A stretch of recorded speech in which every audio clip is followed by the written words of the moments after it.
Hi guys, Mr. Kennedy here. This is part 2 of chapter 2's lecture notes, the history of resource use and conservation for AP Environmental Science.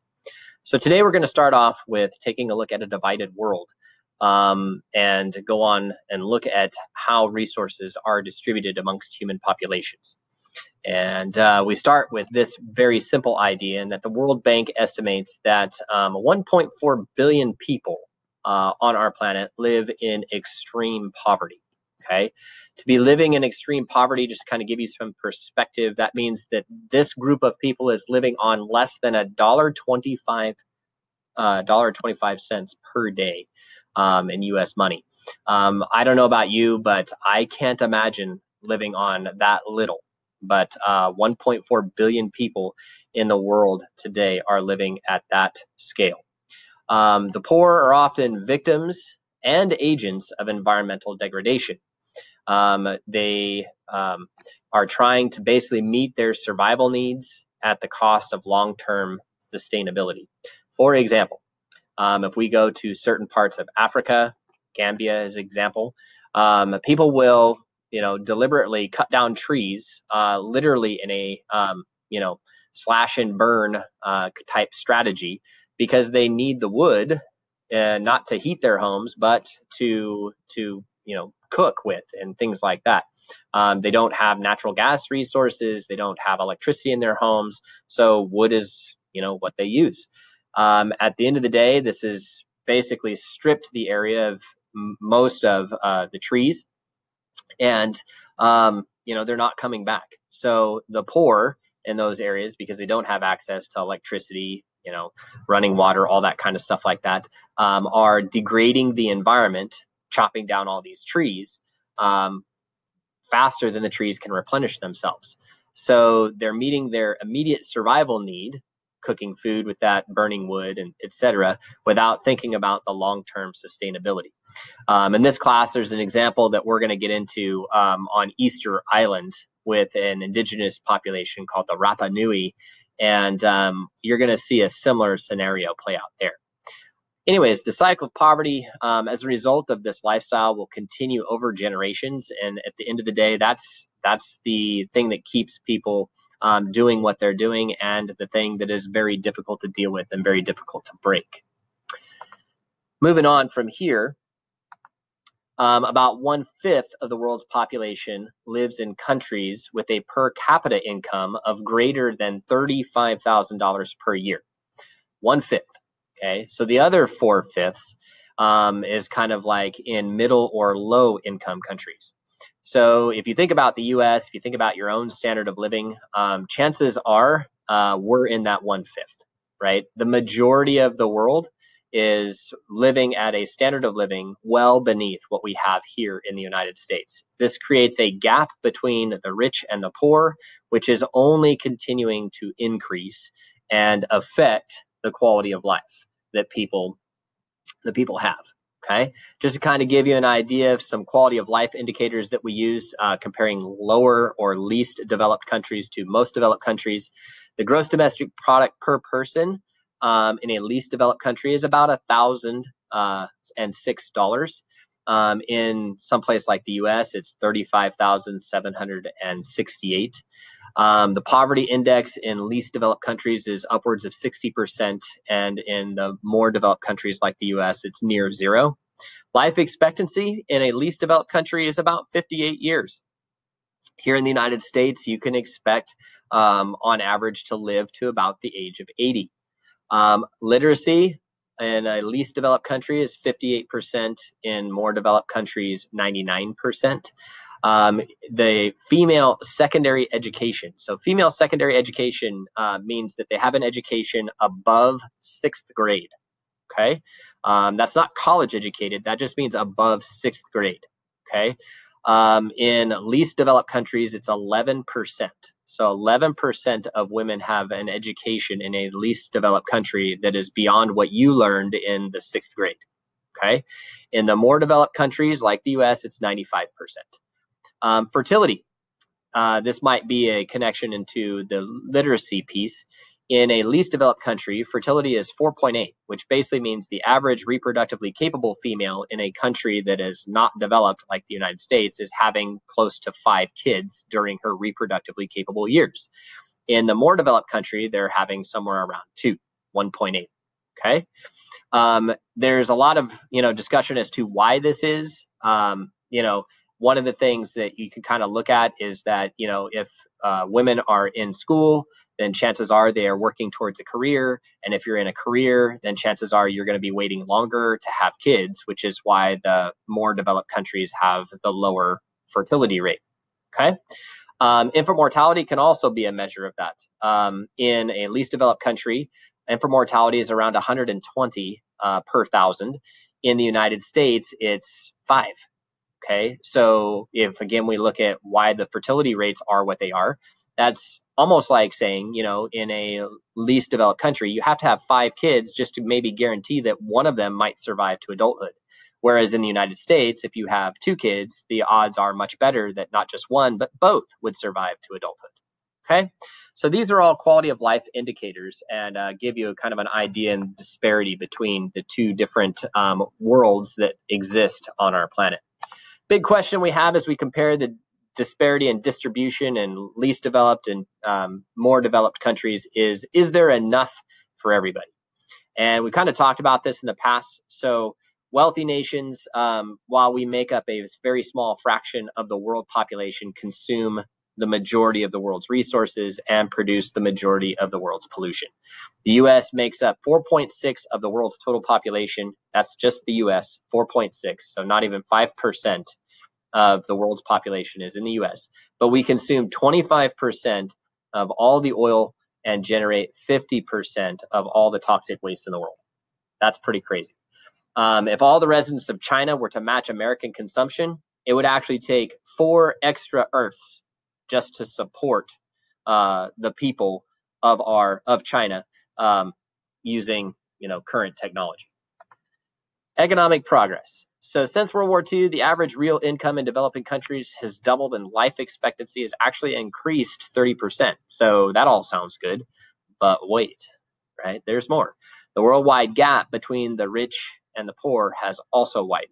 Okay, so there's this huge disparity between the haves and the have-nots. So we just kind of go through, the whys and look at some different people groups. Let's take a look starting here with indigenous people. So indigenous people are people who basically are often considered the least powerful and most neglected people in the world.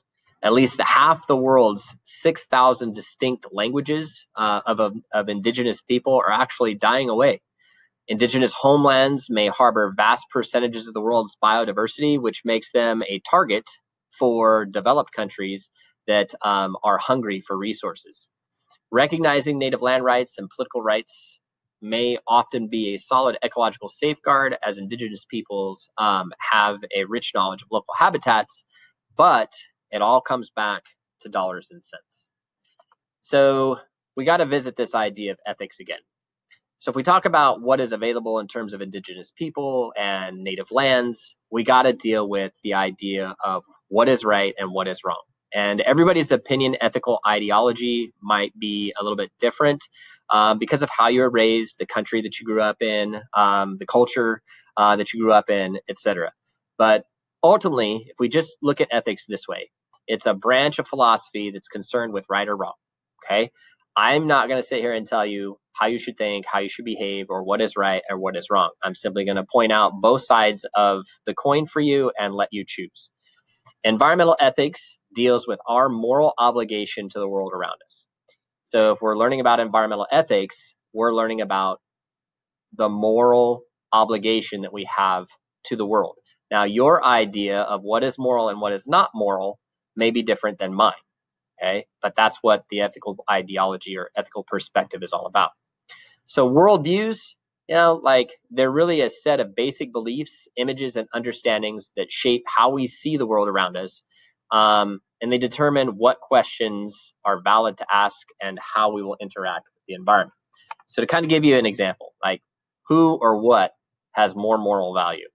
When you think about who or what as more moral value, we're getting into the world of moral existentialism, extending moral values to others.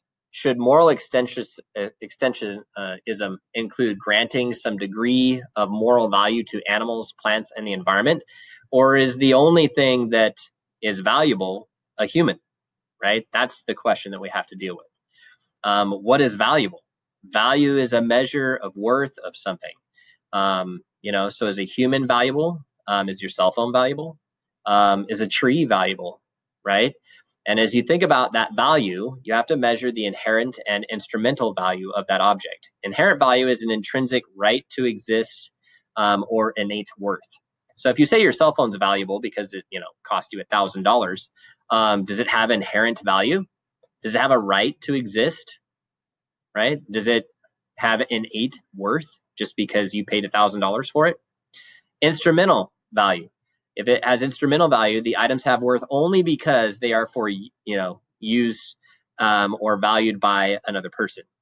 So maybe your cell phone has value, but I don't know that a cell phone has an intrinsic right to exist. It might have instrumental value because of what they're used for, or because you have the latest fancy iPhone, and I don't know, somebody else has an iPhone 4, and so your iPhone 11 Pro is valuable to the person that has the iPhone 4 because it's better than their phone.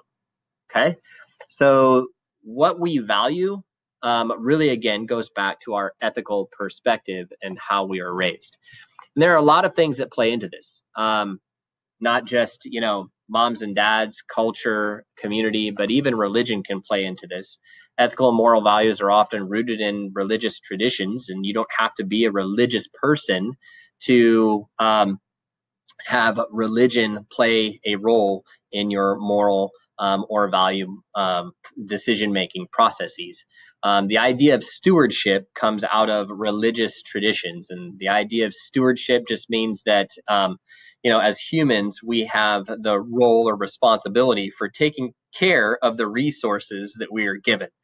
Now, you don't have to be religious to have a parent maybe look at you one day as they hand you the keys to the car and say, I'm giving you a car, so take care of it, right? That's the idea of stewardship, right? You're going to take care of that car because someone gave you something of value. So you've been given an environment that ultimately has value. What are you going to do with it? Make sense?